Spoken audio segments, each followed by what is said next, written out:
Real estate business में काफ़ी लोग रियल एस्टेट को सेल करने के साथ साथ बिल्डर्स का भी काम करते हैं, यानी कि वो real estate agent, real estate broker और रियल एस्टेट सेलर होने के साथ साथ बिल्डर्स का भी काम करते हैं, यानी कि किसी भी प्रॉपर्टी पे किसी भी बिल्डिंग को बनाकर उसको सेल करने का काम भी करते हैं। तो रियल एस्टेट में बिल्डर्स कैसे बना जाता है, बिल्डिंग कंस्ट्रक्शन का काम किस प्रकार से किया जाता है, उसका प्रोसेस क्या है, आज इस वीडियो में आपको देखने को मिलेगा। तो एक बिल्डर बनने का रूल्स क्या है, किस तरह से एक बिल्डर को बना जाता है, अगर आपने इस वीडियो को पूरा एंड तक देखा तो आज आप पूरा बिल्डर बनने का प्रोसेस जान जाएंगे। तो मैं आपको स्टेप बाय स्टेप किस तरह से आप एक बिल्डर बन सकते हैं, किस तरह से बिल्डर बनकर अपने प्रोजेक्ट को सेल कर सकते हैं, ये अपने 22 वर्षों के अनुभव के आधार पर आज आपको बताने वाला हूं। दोस्तों, 22 वर्षों के अनुभव के दौरान हमारी कई ऐसे बिल्डर्स से बात होती है जिन्होंने बड़े बड़े प्रोजेक्ट लॉन्च किए हैं, बहुत ही कामयाब प्रोजेक्ट को उन्होंने लॉन्च करके सेल किया है और स्टेप बाय स्टेप उन्होंने कई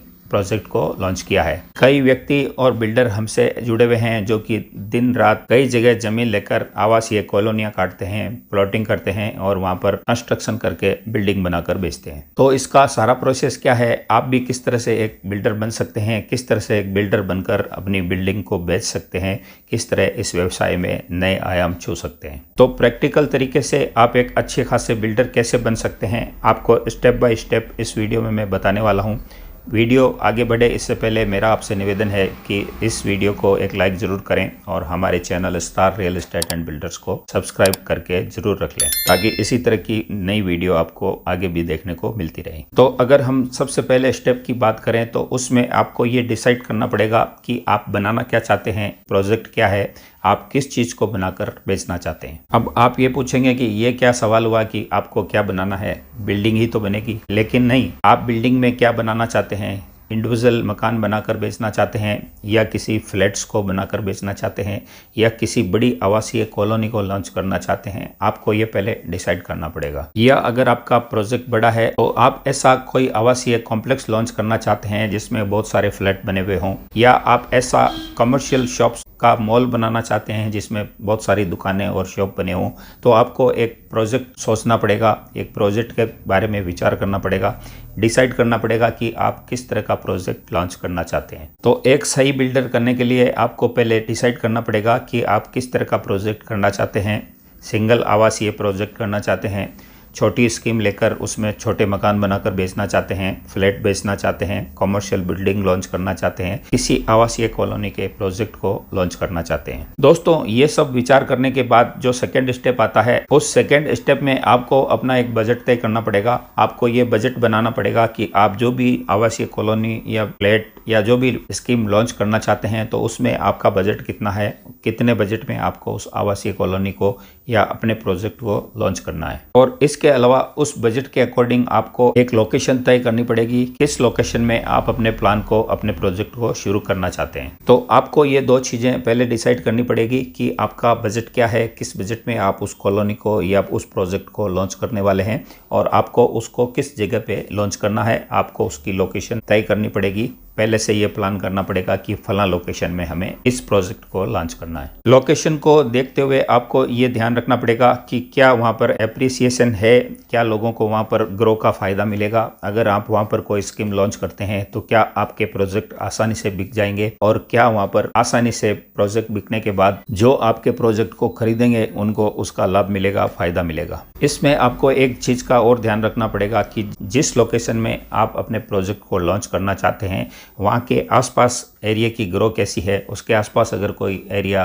किसी ने टाउनशिप लॉन्च कर रखी है या इसी तरह का कोई प्रोजेक्ट लॉन्च कर रखा है तो उसकी ग्रो कैसी रही, उसके फ्लैट्स या प्लॉट्स कैसे बिके, उसके बनाए हुए मकान कितनी आसानी से बिके या मुश्किल से बिके, इस बात को भी आपको लोकेशन को चूज करते हुए ध्यान रखना पड़ेगा। अब दोस्तों, जो तीसरा स्टेप आएगा जो कि बहुत इंपॉर्टेंट है और ये स्टेप आपको जानना बेहद जरूरी है और वो स्टेप ये है कि आपने बिल्डर बनना तय कर लिया, आपने अपना बजट तय कर लिया, आपने अपनी लोकेशन चूज कर ली, तो उसके बाद आपको आपको वहां पर प्रॉपर्टी या लैंड खरीदने का प्रोसेस पूरा करना पड़ेगा। कोई भी जमीन देखकर उसकी खरीदने की प्रक्रिया को आपको पूरा करना पड़ेगा। तो आपने जिस तरह का प्रोजेक्ट लॉन्च करने का सोचा है, अगर आपने कोई कमर्शियल मॉल लॉन्च करने का सोचा है तो फिर आपको बड़ी रोड पर इस तरह की कोई प्रॉपर्टी खरीदनी पड़ेगी। अगर आपने कोई आवासीय प्रोजेक्ट लॉन्च करने का सोचा है तो एकड़ में बड़ी जमीन खरीदनी पड़ेगी ताकि वहां पर बहुतायत में आवास बनाए जा सकें, फ्लैट बनाए जा सकें। आपने ऐसी स्कीम सोची है जिसमें 400-500 मकान बनाकर आपको देने हैं, तो उसमें फिर आपको 10-15 बीघा जमीन देखनी पड़ेगी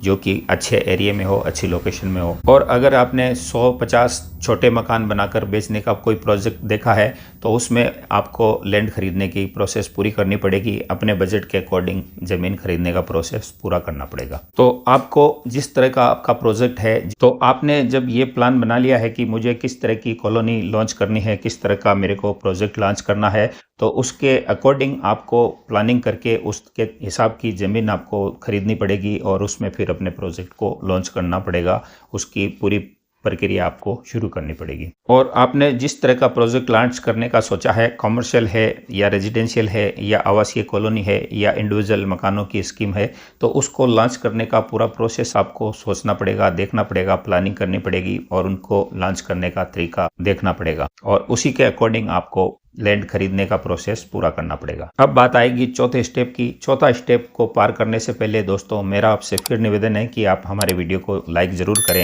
और अगर आपने यहाँ तक वीडियो को देखा है और वीडियो यहाँ तक आपको पसंद आया है तो आगे बढ़ने से पहले हमारे चैनल को सब्सक्राइब भी जरूर कर दें। अब दोस्तों जो चौथा स्टेप है वो ये है कि अब आपको जो प्लानिंग आपने प्लान के तहत बनाने की सोची है, किस प्रकार का प्रोजेक्ट आपने सोचा है, तो उसको प्री लॉन्चिंग आपको कैसे करना है, उसकी सेलिंग किस प्रकार से करनी है, ये प्लानिंग आपको एक तरह से बैठानी पड़ेगी। इसकी पूरी प्लान आपको पहले से करना होगा और इसको लॉन्च किस वक्त करना है, किस तरीके से आपको लॉन्चिंग करनी है, ये भी आपको पहले से तय करना पड़ेगा। अपनी स्कीम को लॉन्च करने से पहले आपको पूरी डॉक्यूमेंटेशन कार्रवाई पूरी कर लेनी है, उस प्लान को अप्रूव करवा लेना है, उसको अच्छे तरीके से अगर आप जिस निकाय से संबंधित जगह पे उस प्लान को सक्सेस करना चाहते हैं तो उस निकाय के अनुरूप आपको पूरी प्लानिंग कर लेनी चाहिए, पूरा पेपर डॉक्यूमेंट्स कंप्लीट कर लेना चाहिए। और प्लान को कंप्लीट करने के बाद आपको यह तय कर लेना चाहिए कि आप अपनी स्कीम को या जो भी प्रोजेक्ट आपने लॉन्च किया है उसको आप किस तरह से सेल करना चाहेंगे। आप किसी एजेंट के जरिए उसको बेचेंगे या न्यूज़पेपर में अपना ऐड देकर उसकी मार्केटिंग खुद करेंगे या किसी एजेंसी को मार्केटिंग करने के लिए देंगे, किसी भी प्रॉपर्टी एजेंट, किसी भी प्रॉपर्टी ब्रोकर को ये काम देंगे, किस तरह से अपने प्रोजेक्ट को सेल करेंगे। और इसके लिए आपको पहले से पूरी प्लानिंग करनी पड़ेगी। संबंधित व्यक्तियों से संपर्क करके उनको अपने प्रोजेक्ट के बारे में बताना होगा, उनको समझाना होगा, उन पूरी प्लानिंग उनके सामने रखनी होगी और उसके बाद में आपको उस प्रोजेक्ट को लॉन्च करने का सोचना पड़ेगा। अब दोस्तों इसमें प्री लॉन्चिंग अगर आप कर रहे हैं तो इसके बहुत बड़े फायदे हैं, काफ़ी अचीवमेंट हैं जो कि आप हासिल कर सकते हैं। कई बार हम बड़ा प्रोजेक्ट लॉन्च करते हैं तो किसी भी ज़मीन को हम कैश की अमाउंट देके या सेल एग्रीमेंट के जरिए खरीद लेते हैं और उसमें अपनी स्कीम को लॉन्च करने का सोचकर उसकी एक प्लानिंग तय कर लेते हैं और प्री लॉन्चिंग में बुकिंग करके काफ़ी पैसा मार्केट से कलेक्ट करके अपने उस प्रोजेक्ट में, जिस प्रोजेक्ट को आपने खरीदा है उस प्रोजेक्ट में उस पैसे को लगा सकते हैं। अब दोस्तों जो लास्ट स्टेप और पांचवा स्टेप है वो बहुत इंपॉर्टेंट है और इसको देखने के बिना आप वीडियो को छोड़ना नहीं, स्किप भी नहीं करना,